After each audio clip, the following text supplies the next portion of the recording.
Hello, വിഷുവിൻ്റെ അന്ന് രാവിലെ അതാ കണി കാണാനായിട്ട് എണീറ്റതാണ് കേട്ടോ. എനിക്ക് തോന്നുന്നു ഒരു 4 മണിയൊക്കെ ആയിട്ടുണ്ടായിരുന്നു കണി കാണുന്ന സമയം. ഇതാണ് ഞങ്ങളുടെ വിഷുക്കണി കേട്ടോ. അങ്ങനെ വിഷുക്കണിയൊക്കെ കണ്ട് ഞങ്ങൾ കുറച്ച് കഴിഞ്ഞപ്പോൾ നമ്മുടെ ബ്രേക്ക്ഫാസ്റ്റൊക്കെ റെഡിയാക്കി. പത്തിരിയും കടലക്കറി ആയിരുന്നു കേട്ടോ.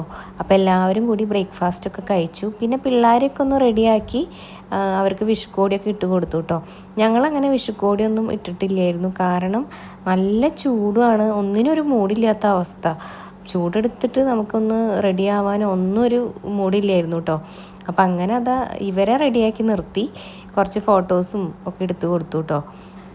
അങ്ങനെ ഞാനതാ ഇവിടെ മീൻ പൊരിക്കുകയായിരുന്നു കേട്ടോ.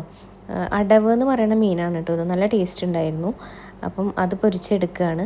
പിന്നെ ഞങ്ങളിവിടെ സദ്യ ഒന്നും ഉണ്ടാക്കിയിട്ടില്ലായിരുന്നു കേട്ടോ. ഞങ്ങൾ ബിരിയാണിയാണ് ഉണ്ടാക്കിയത്. എന്താണെന്ന് വെച്ചാൽ സദ്യ ഉണ്ടാക്കുമ്പോൾ കുറച്ച് സമയം കൂടുതൽ വേണം താനും. പിന്നെ സദ്യയോട് ഇവിടെ വലിയ താല്പര്യം ആർക്കും ഇല്ല കേട്ടോ. എനിക്കിഷ്ടമാണ്, പക്ഷേ ബാക്കി എല്ലാവർക്കും ബിരിയാണിയൊക്കെയാണ് താല്പര്യം. അപ്പോൾ പിന്നെ വേഗം പണി കഴിയുന്നതും അതായതുകൊണ്ട് അതങ്ങോട്ട് ആക്കി കേട്ടോ. പിന്നെ ഈ ചൂട്ടത്ത് നമ്മൾ അടുക്കളയിൽ നിന്ന് മാക്സിമം ഒഴിവാക്കാൻ എല്ലാവരും കൂടി അതാ ഞങ്ങൾ ഫുഡ് കഴിക്കുകയാണ്. നമ്മുടെ ബിരിയാണിയും അതുപോലെ മീൻ പൊരിച്ചതൊക്കെയാണ് കേട്ടോ ഞങ്ങൾക്ക് ഉണ്ടായിരുന്നത്. പിന്നെ പിള്ളേരൊക്കെ താഴെ ഇരിക്കുന്നുണ്ട്, അവരും കഴിക്കുകയാണ്. അങ്ങനെ ഞങ്ങളെല്ലാവരും കൂടി ഒരുമിച്ചിരുന്ന് ഫുഡ് കഴിച്ചു. നല്ല അടിപൊളി ബിരിയാണി ആയിരുന്നു. പിന്നെ അമ്മയാണ് കേട്ടോ ബിരിയാണി ഉണ്ടാക്കിയത്. എനിക്ക് ഈ പുറത്തുനിന്ന് ബിരിയാണി കഴിക്കുന്നതിനേക്കാളും ഇഷ്ടം വീട്ടിലുണ്ടാക്കുന്ന ബിരിയാണിയാണ് കേട്ടോ. അപ്പോൾ അതുകൊണ്ട് തന്നെ ഞാൻ നല്ലോണം എൻജോയ് ചെയ്ത് തന്നെ കഴിച്ചിട്ടുണ്ടായിരുന്നു. അങ്ങനെ ഞങ്ങളെല്ലാവരും കുറച്ച് സമയം കഴിഞ്ഞപ്പോൾ ഫുഡൊക്കെ കഴിഞ്ഞ് കുറച്ച് സമയം ഒന്ന് ഉറങ്ങിയിട്ടുണ്ടായിരുന്നു. ഞാൻ പൊതുവെ അങ്ങനെ ഉച്ചയ്ക്കൊന്നും ഉറങ്ങുന്ന ആളല്ല, പക്ഷേ എന്തോ ഫുഡൊക്കെ കഴിച്ചിട്ടൊക്കെ ഉള്ളൊരു ഇതുകൊണ്ടാണ് തോന്നുന്നു ഞാനും കുറച്ച് നല്ലോണം കിടന്ന് ഉറങ്ങിയിട്ടോ.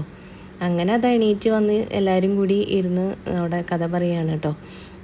അപ്പോൾ അതാ ഞാൻ പായസമാണ് കുടിക്കുന്നത്, ബാക്കി എല്ലാവരും ചായയാണ് കേട്ടോ കുടിക്കുന്നത്.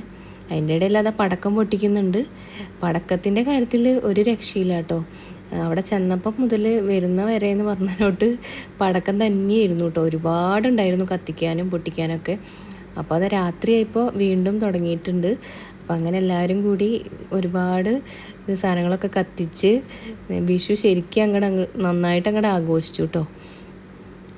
അങ്ങനെ നമ്മുടെ വിഷു ആഘോഷമൊക്കെ നല്ല അടിപൊളിയായിട്ട് തന്നെ എല്ലാവരും കൂടി അവസാനിപ്പിച്ചു കേട്ടോ.